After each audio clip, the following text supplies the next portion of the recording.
Greetings, Namaste, Monsoon Biswakarma here, as usual, right now at Audio Advent, bringing you another piece of gear for all of you to hear and see. So, a little unusual from whatever usual we have here.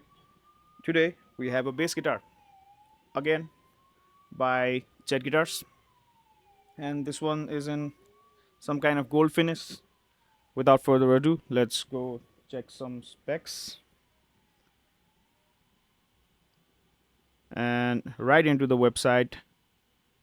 This one's called Jet JJB-300, and it comes in two colors. One is some kind of sunburst, and another is this gold finish. So on the spec side, machine head, chrome vintage style, and it looks vintage. It feels pretty smooth too. It does the job. And Canadian roasted maple on the neck, modern C shape on the neck shape. Fretboard is roasted maple on the sunburst one, and for this one we have probably this is a rosewood, and the nut is a bone nut. The nut with 1.5 inches, radius is 12 inches. The truss rod is the normal double action truss rod, string scale 34-inch scale length, so it's a pretty standard scale length for bass guitars. Number of frets 20. Body is a roasted poplar body. This one is also a roasted body. And the pickup, there are two pickups here, and it's called JB style. That's what's written here. The bridge is a 2-point bridge with 4 saddles, and the saddles are brass saddles, which I really appreciate these kind of appointments for this bridge in particular. And the pick guard is red tortoise. It's a 3-ply, I guess, as far as I can see here. And the strings, Diodario. Hardware are all chrome. Colors available: sunburst and gold rosewood. And I guess this one, as the name suggests, is the gold rosewood one. As of this moment, when we are doing this video, the price for this is returned 399 euros on their website. So yeah, go check them out. Without further ado, again, let's talk some about this bass. So by far, all the Z guitars that we have brought into the studio for review purposes have pretty much won us. Now there might be issues where down the line, like with any guitars, but on the first impression that we have got through all of the Z guitars has been top notch. And in that vein, we wanted to do a bass demo for all you bass guitar players.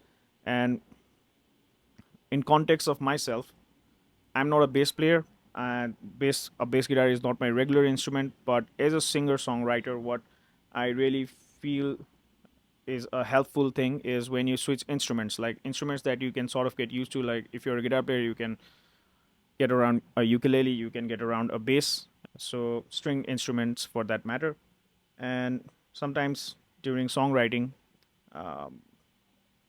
as much as you will come up with the songs with your own guitar, try doing it with bass guitars too. It's pretty fun, and the way you think about the song structures and the way you approach the song towards the songwriting sort of changes, and there's different dynamics to be found in that corner. So definitely try it out if you're a singer songwriter too. And my introduction to bass was just like that. I needed to write a part, and we did not have a bass player at that time, so I just did this. Let's put this on clean. Yeah, on the amp side, we have the GK800. So it's a pretty good amp. Like you can search for the real thing on Google, and it's a pretty robust kind of amp, and we love it. So we have put it on 3 different patches for today, where we'll go from clean to some modulation to full-on distortions on the bass. Now, what you heard as you came in was the amp with the forte and cabinet with some modulation.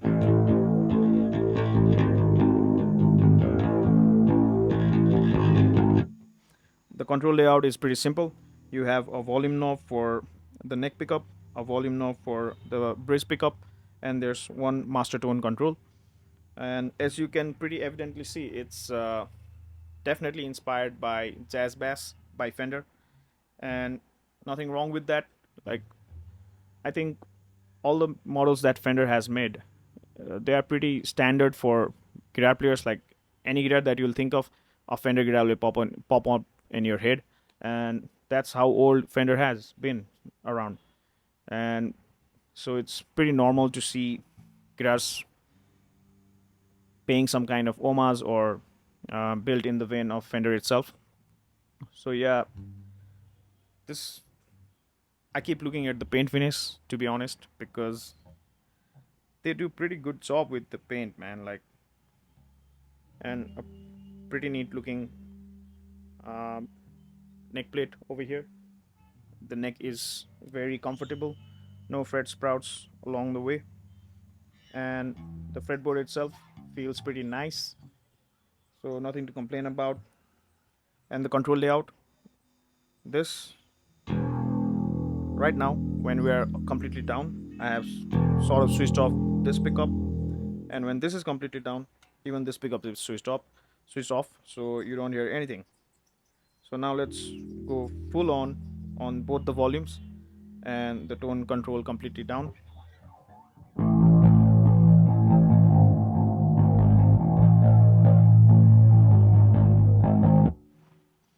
Increase it halfway.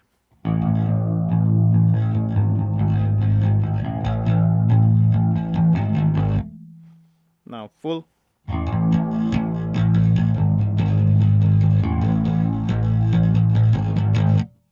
Now let's do the same thing with the volume knob on the neck pickup.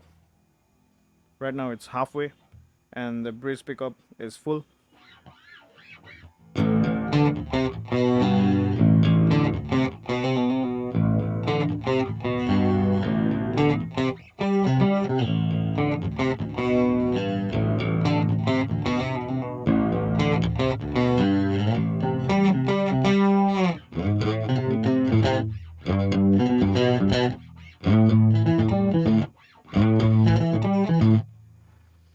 Now getting the neck volume completely down.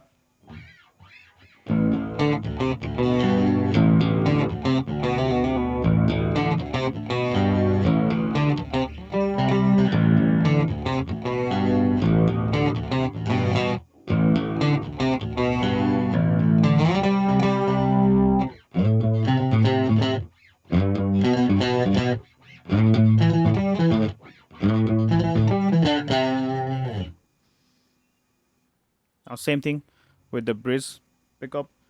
We are rolling the neck pickup completely on, so it's on the full. Now let's start with the bridge pickup the other way around. We are keeping it completely rolled off.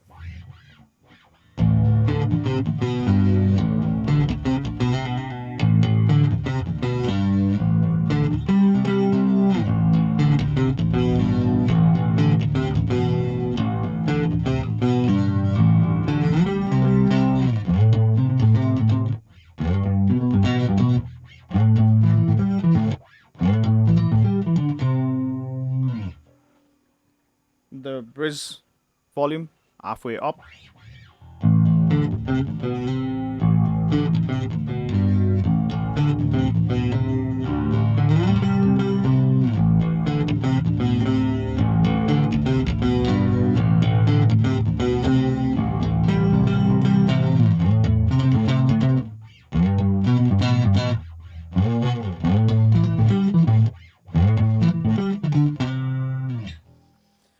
And now the bridge volume completely full.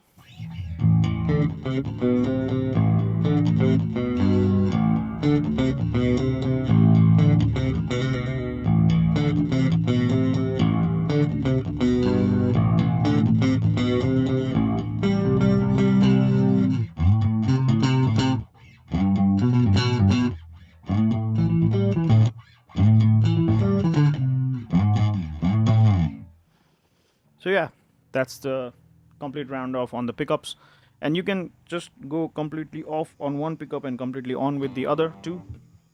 and this is how it sounds.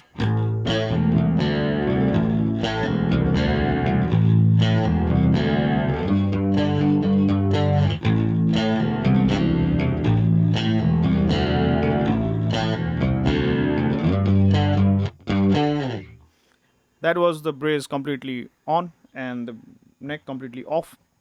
Now let's do that the other way around with the brace completely off.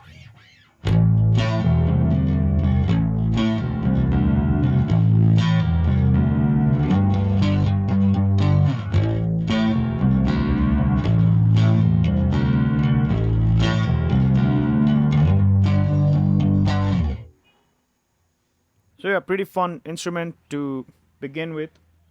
I mean, you could easily get lost with it for a couple of hours and you won't know the time has passed. That's how good this is sounding right now, and this is feeling as much beautiful to touch and feel. So yeah, it's a top loading bridge. What else? The tone knob is pretty responsive. Maybe down the line you will get bored with the pickups, but again, when it's coming at this price, I think upgrading a pickup for this kind of bass, where it offers itself as a pretty good mod platform, is definitely going to be worth it. Like when you hit the ceiling with the sounds, maybe change the pickups. I don't see anything else to change. Like you have the brass saddles, you have pretty good smooth running tuning pegs over here, and again the paint job looks lush and beautiful. Whatever Jet is doing in their paint job section, whoever is looking after that, again, I think I have mentioned this before too. I'm in love with the paint job that they do, and the offering is pretty variable too. So it's like everybody can have a pick. So what else now?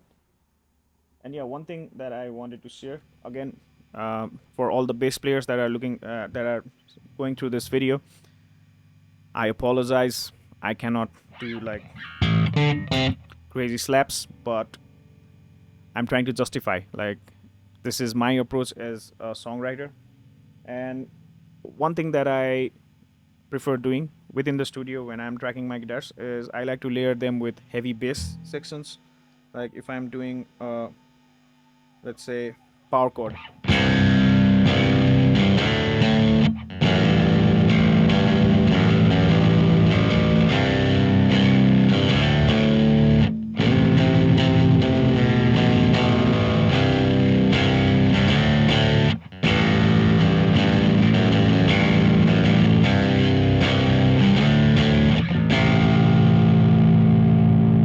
things like these, you can layer them with your guitar and make it sound pretty gnarly, pretty heavy. And you can dime in on the gain, you could like add on effects, but I'm just trying to make a point here. And even on the low registers, like the distortions don't really fade away.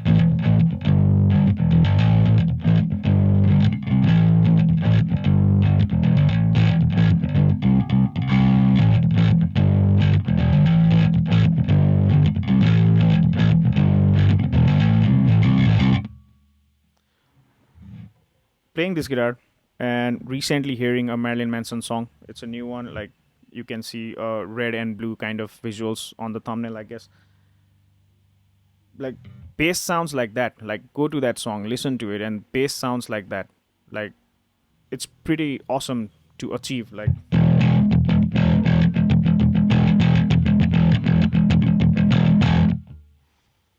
and when you're on bass, I think a lot of responsibility lies on the bass player to spread around the mix so that the drums and the rhythm section of the overall band is kept pretty tight.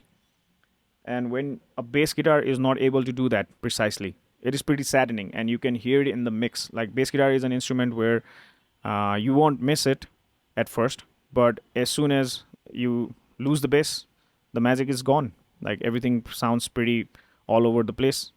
So for any new bass guitar player or an intermediate player or even professional ones, I don't think Chet has skimmed off of any specs or any kind of R&D that they were doing when they were making this bass. It is pretty robust, pretty good sounding, and I'm enjoying it thoroughly. I would record it like that's how good this is. And with any jet guitar or this bass, I've yet to gig with some of them or any of them, so I cannot tell you about the gigging experience of it. But so far, with all the Jet guitars and this bass alike, I've been pretty pleased here. And I speak for the whole team when I say that we have been pleased. So yeah, let's not bore you more with unnecessary talking. Let's hear the sound and on and out.